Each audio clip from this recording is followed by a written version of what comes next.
Hey YouTube, it's me again with another video. Now, it's 6:24 p.m. and the sun is just starting to go down. Well, it's pretty much down already. So forgive the blue toned light that will allow you to not see hardly any of the colors on my eyes, but I promise I'm gonna try and figure something out to do with this because I'm at a loss at this point. This lighting situation is impossible without buying thousands of dollars of professional film lighting, which frankly, I do not have the money to do right now. But what we've got going on today is this look right here. I don't know if you can even really see it, but it's the easiest look I could come up with on the entire planet, because I noticed that this past weekend, this past Saturday, in DC, there was the SAKURA Matsuri, which is the cherry blossom festival. Now here in Japan, the cherry blossoms have already bloomed and lost their blossoms, so it's like that whole situation is over, but in DC they're still in bloom. I know in Baltimore there's some cherry blossom trees that are still in bloom, and some of y'all all over the US will probably have cherry trees that are in bloom. They just bloom a little later, or bloomed a little later than they did here, because y'all's winter was freaking crazy. So what I decided to do, since the Cherry Blossom Festival was this past weekend, I figured there's probably festivals happening all over the place, so I decided to create a really easy, really effortless, long-wearing look based on cherry blossoms. And this is the look I actually ended up wearing when the cherry blossoms first started to bloom, and I got a lot of compliments on it, and it is mind-numbingly easy, y'all. I use 4 brushes in this look. That's it. I used 4 brushes, I think maybe 4 eye products, and pretty much all of them are drugstore, and the one that isn't drugstore is completely optional. So, without further ado, let's get started. Just doing the eyes today, so it's going to be a real quick, simple, straightforward tutorial. So, I've already primed my eyes and done my eyebrows. My eyebrows were done with the Wet n Wild pencil and taupe, and my primer was Urban Decay's primer potion, but you could also use Milani's eyeshadow primer if you're looking for drugstore on the cheap. Now the first thing I'm going to do is I'm going to take this Maybelline Color Tattoo Metal Edition, and this is an inked in pink, number 55, and that's what it looks like. It's this beautiful metallic pink color. There's it in the pan. Look how metallic that is. So cool. And I'm just going to use my finger. You could use a flat brush with this, but I figure if you're in a hurry to get to the Cherry Blossom Festival and not be stuck in traffic, then you're gonna wanna, use whatever you have on hand. And this is just gonna go on my lid, and I'm gonna kind of blend it up into the crease a little bit, not too much, just kind of create a wash of color there. Because this one I blended up decently into the crease, so we'll do that. And just apply it until you're happy with the even coating. You could put multiple coats of these color tattoos on.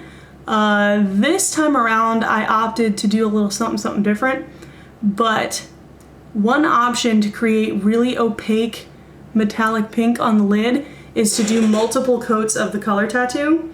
Or what you can also do, if you have the Urban Decay Vice 2 palette, which is this one, again, this is completely optional. I know this was limited edition, a lot of y'all don't have this, but if you have this color, which is called Coax, that bright metallic pink right there, or something similar to that, anything that's like a shimmery metallic pink, you could just put one layer of the color tattoo on as a base, and it dries pretty tacky. Take a flat chisel shader brush like this one, dip it in some Coax, get it nice and on there. One of the things I don't like about this eyeshadow is it doesn't seem to want to adhere to my brush. But get it nice and packed on, and just kind of load that up onto the eyelid, and it's going to stick to that color tattoo pretty well because the color tattoo is nice and tacky. And I know, like, I decided to add this step just because I know some of the color tattoos can be a little bit streaky when you first try to put them on. So I just went ahead and added this step just to even out the color on my eyelid. Metallic pink is what we're going for. Cool. So there you go. That's what that should look like. All done. Really easy so far, right? And it's only gonna get easier from here. So now that our color tattoo has been applied, we're going to deepen up the crease. I'm gonna take my Sonia Kashuk number 109. Those of you who know me know this is one of my favorite brushes of all time. If you find these in Target, get like 5 of them. It's a nice, really loose, fluffy crease brush, but it's just stiff enough to make blending really easy too. And I'm gonna take the e.l.f. Mineral Blush in Bliss. I know, I'm using blush on my eyes, can you believe it? But this is Bliss. It's a very brown toned pink, which is why I liked it for the crease in this look, because it's just gonna deepen it up that little extra bit to give it a little something something. And this is a color that you're not really gonna be able to find in eyeshadow form, or at least I haven't found it. The closest thing I found was from the Laura Mercier Artist's Palette. So if you have that, you could use the color from there. I think the color's called Fresco. But you're just gonna take it on your brush, tap off the excess, and just rock it in your socket. Again, touching really, really lightly. I'm gonna go to the mirror to make sure I'm doing this right. Yeah. And you're gonna focus mainly on the very, very inside of your crease. Not gonna take this up too far, because otherwise it's gonna make blending really, really hard. And since you blended some of that color tattoo into the crease, this is just gonna latch onto that color tattoo. So it makes working with a loose blush as an eyeshadow a lot easier. Boom. And that's just gonna give you a little bit of definition. There you go. Again, really, really easy, right? So far, so good. I would never lead you astray on this. This is really simple. And so far it's really long wearing. I mean, the color tattoos last forever, so we are doing good, guys.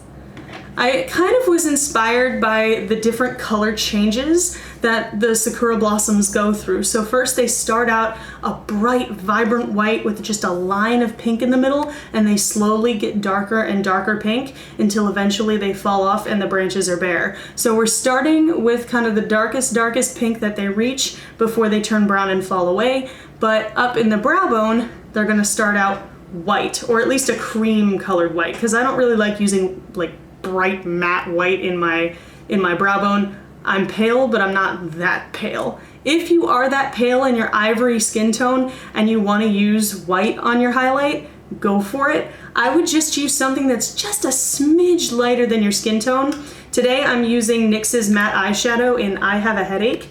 So you see it looks white on camera, but it's just like a cream color. It's not quite all the way white.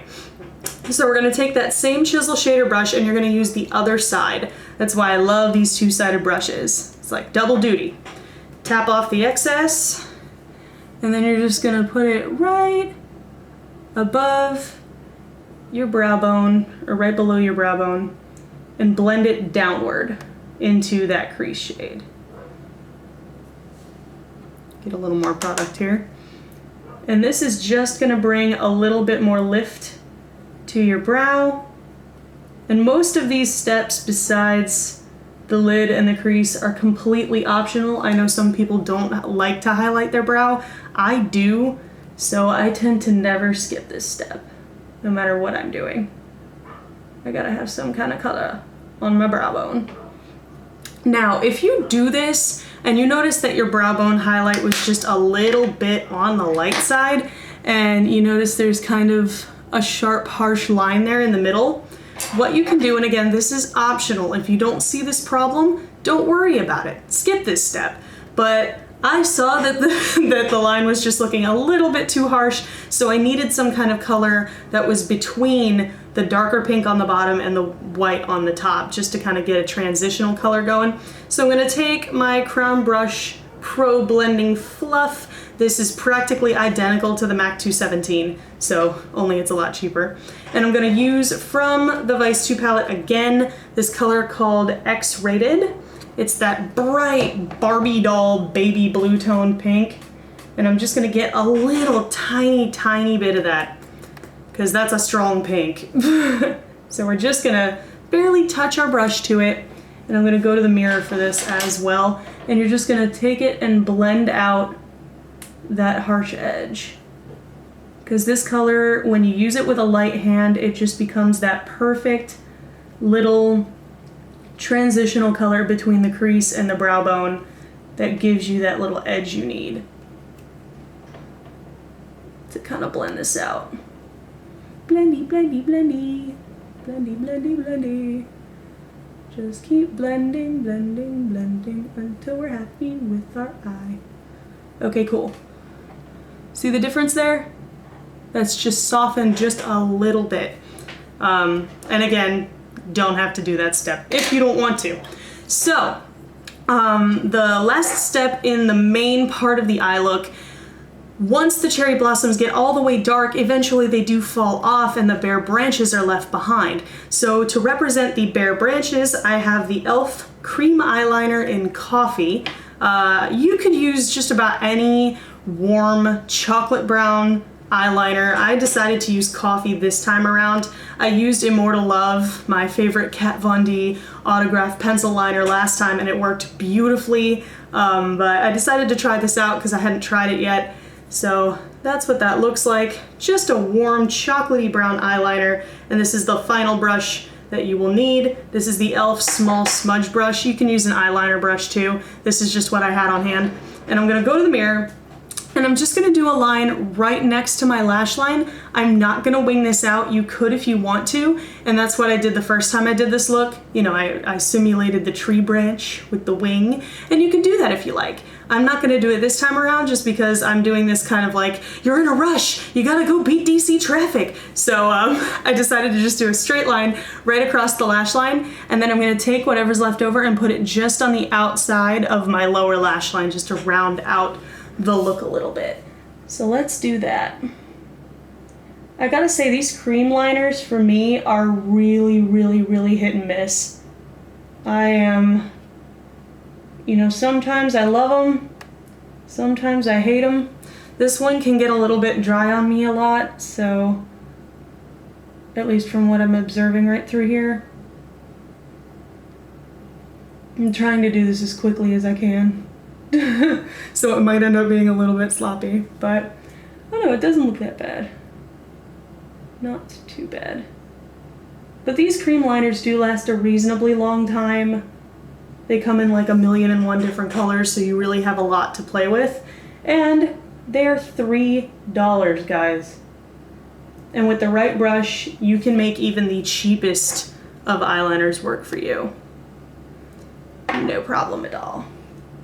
And my eyes tend to water a little bit, so this is probably not gonna really show or stay very long. I noticed that these cream liners also do a lot better on the upper lash line than they do on the lower. They just tend to stay longer. So if you have a warm brown kohl pencil, you can just kind of put that on the lower lash line if you want to. And I'm just going about halfway across. So I'll go until the end point of my brown lines up right about with the center of my eye, looking straight on in the mirror. There you go. See? Pretty easy so far. Again, I would never lead you astray. You know me. I don't do anything that's way, way, way too difficult because I'm not a professional makeup artist. All right, eyeliner is done. Now, pretty much the last step in the eyeshadow look, we're gonna go back in with I Have a Headache. Again, this is optional. If you have wide set eyes, you might not wanna do this, but if you have closer set, sunken in eyes like I do, you may wanna do this. You're gonna go back in with your highlight shade and your same chisel shader brush, and you're just gonna highlight the inner corner of your eye. You're gonna start from where your brown stops and just go in, kind of blend that highlight shade and that brown together. And apply this to your inner tear duct as well. This is just gonna open your eye up and give it a nice fresh look for spring. I really, really like this look. I'm not usually a huge fan of pink, but you know, because I was going to look at the cherry blossoms, I was like, why not, you know, The cherry blossoms are a national treasure in Japan. The emperor doesn't really give them as gifts to people too often, so it's very rare to get to see these beautiful cherry blossoms. And they're very temporary. That's the way that the Japanese learn from the cherry blossoms. They learn how temporary life is, and particularly how temporary beautiful things are, and how we really need to stop and look and reflect on how beautiful life is, because it is so temporary. All right, last step for the look. I know we're almost done already, right? The last step for this look is mascara. You can curl your lashes if you want to. I don't really need it, but I'm gonna use the Rocket by Maybelline's Volume Express line. I really like this as a drugstore mascara. Usually having the heavy eyes that I do, see how my eyes always look half closed all the time? It's because I have heavy set eyes, and having heavy set eyes, the wetter formulas that are drugstore mascaras often don't work for me, but this works really, really well.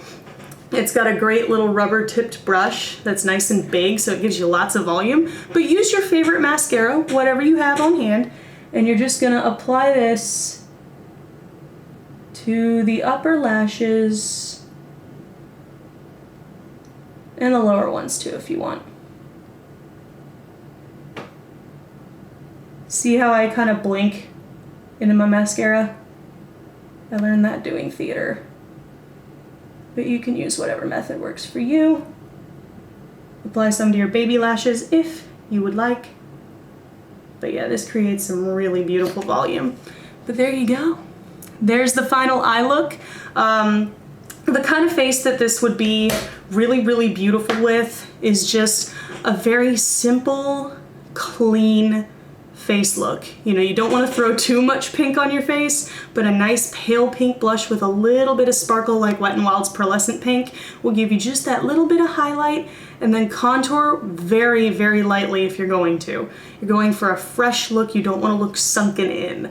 And a basic kind of nude pink lip balm would work really well. I used one of the Color Whisper balms for my look. Those work really, really nicely. Anything that's going to give you a nice refreshed look to your lips. The look is light and fresh today. So there is the final eye look. Go ahead, now it's your turn. I want to see you guys try to duplicate this look. Put your own spin on it. I love seeing people really make these looks their own. What do you think of the theme? Have you seen cherry blossom trees yet? Have you gotten a chance to get out and see them? If not, please do if you have the opportunity. They're absolutely beautiful, and the philosophy that the Japanese have formed behind them is just great. So without further ado, this video is 18 minutes long, so I'm gonna cut it short, and I will see you guys in a couple days. Bye!